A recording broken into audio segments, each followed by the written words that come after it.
Case ಏನಿದೆಯಲ್ಲ, ಹಾ ಆ ಕೇಸಲ್ಲಿ ಇವತ್ತು 3 ಜನಕ್ಕೆ ಬೇಲ್ ಆಗಿದೆ.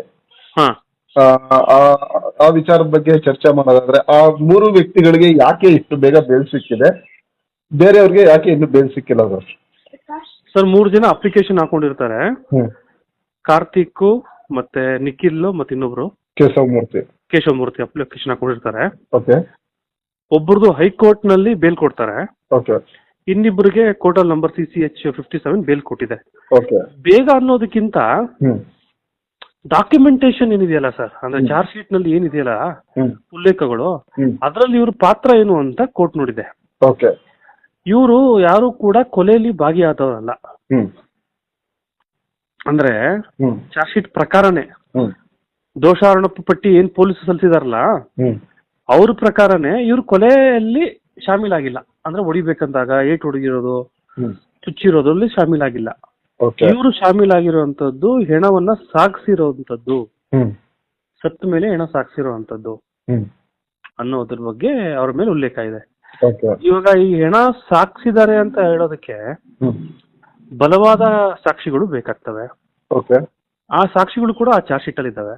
ಹ್ಮ್ ಅವೆರಡನ್ನು ಕೂಡ ಮಾಡಿ ತಿಳ್ಕೊಳ್ಳುವಂಥದ್ದು ಟ್ರಯಲ್ ಅಲ್ಲಿ, ಅಂದ್ರೆ ಸಾಕ್ಷಿ ಆಧಾರಗಳು ನಡೆಸಿದಾಗ.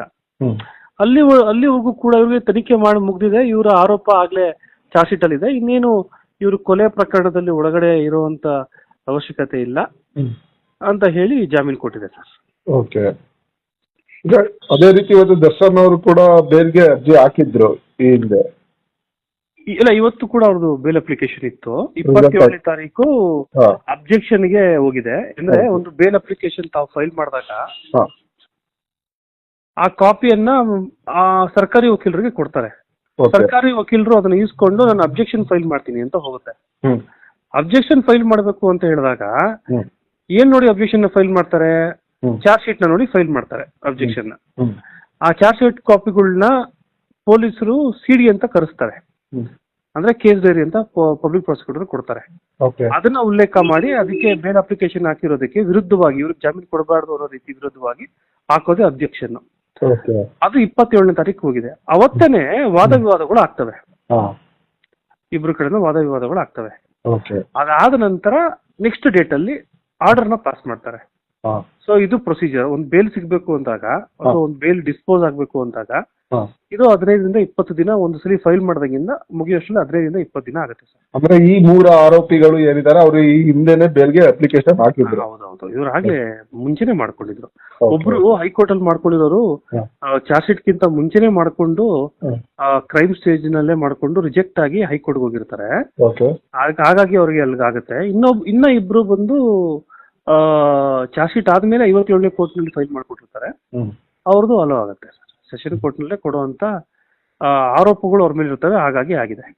ಓಕೆ ಸೊ ಈಗ ಅಂದ್ರೆ ಬೇಲು ಒಬ್ರಿಗೆ ಇಬ್ಬರಿಗೆ ಕೊಟ್ಟ ತಕ್ಷಣ ಹ್ಮ್ ಸರ್ವೇ ಸಾಮಾನ್ಯವಾಗಿ ಸ್ಟಾರ್ಟ್ ಆಗುತ್ತೆ ಸರ್. ಬೇಲ್ ಸಿಗುವಂಥದ್ದು ಎಲ್ರಿಗೂ ಸ್ಟಾರ್ಟ್ ಆಗುತ್ತೆ. ಹ್ಮ್ ಸೊ ಆ ರೀತಿ ಒಂದು ಪ್ರಾಕ್ಟೀಸೇ ಇರೋದು ಇದರಲ್ಲಿ.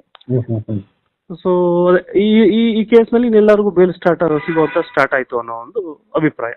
ಅಂದ್ರೆ ಈಗ A1 A2 ಆರೋಪಿಗಳು ಏನಿದ್ದಾರೆ ಅವ್ರಿಗೆ ಕಳೆದ ಬೇಲ್ ಈಸಿಯಾಗಿ ಸಿಗುತ್ತೆ ಅಂತ ನಿಮ್ಮ ಮಾತಿನ ಅರ್ಥ?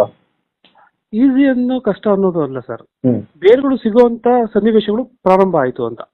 ಅಂದ್ರೆ ಕೆಲವು okay. ಪ್ರಕರಣದಲ್ಲಿ ನೋಡಿ, ಹಾ ಒಬ್ಬರಿಗೆ ಬೇಲ್ ಸಿಕ್ಕಿದ್ರೆ ಸಾಕು, ಎಲ್ರಿಗೂ ಬೇಲ್ ಸಿಗೋಷ್ಟು ಸ್ಟಾರ್ಟ್ ಆಗ್ಬಿಡ್ತವೆ. ಓಕೆ ಆದ್ರೆ ಈಗ ಕೊಟ್ಟಿರುವಂತದ್ದು ಬೇಲ್ ಏನು ಅಂದ್ರೆ ಕೊಲೆ ಒಳಗಡೆ 302 ಒಳಗಡೆ ಇರಲಿಲ್ಲ, ಓಕೆ 302 ಒಳಗಡೆ ಇರಲಿಲ್ಲ. ಹಾ ಹಾ ಹಾ ಬರೀ ಹೆಣ ಸಾಗಿಸೋದ್ರ ಬಗ್ಗೆ ಇದಾರೆ ಅಂತ ಕೊಟ್ಟಿದ್ದಾರೆ. ಹ್ಮ್ ಹಾಗಂತ ಅಕಸ್ಮಾತ್ 302 ಒಳಗಡೆ ಅವ್ರು ಇದಾರೆ ಇಲ್ಬೋದು ದರ್ಶನ್ ಅವರು, ಹ್ಮ್ ಅದು ನೋಡ್ಬೇಕಲ್ಲ. ಅವ್ರು ಹೊಡೆದಾಗ ಪ್ರಾಣ ಹೋಯ್ತಾ ಇಲ್ವೋ ಆ ರೀತಿ ನೋಡ್ಕೊಂಡು ಅದ್ರ ಮೇಲೆ ಇದು ನಿರ್ಧಾರ ಆಗುವಂಥದ್ದು. ಓಕೆ ಸೊ ಅಲ್ಲಿವರೆಗೂ ಕಾದ್ ನೋಡ್ಬೇಕು. ಏನು ಪ್ರಿಡಿಕ್ಟ್ ಮಾಡಕ್ಕಾಗಲ್ಲ. ನೀವು ಅನ್ಕೊಂಡಿದ್ದೀರಾ 3 ದಿನಕ್ಕೆ ಇಷ್ಟು ಬೇಗ ಸಿಗುತ್ತೆ ಅಂತ? ಇಲ್ಲ ಇಲ್ಲ ಹಾಗೆ ಏನು ಪ್ರಿಡಿಕ್ಟ್ ಮಾಡಕ್ಕಾಗಲ್ಲ. ಹಾ ಹೇಳಿದ್ನಲ್ಲ ಸರ್, ಕೋರ್ಟ್ ನಲ್ಲಿ ಆದೇಶ ಬರೋವರೆಗೂ ಕೂಡ ನಮ್ಗೆ ಏನು ಪ್ರಿಡಿಕ್ಟ್ ಮಾಡಬಾರ್ದು. ಹಾಗಾಗಿ ಮುಂದೆ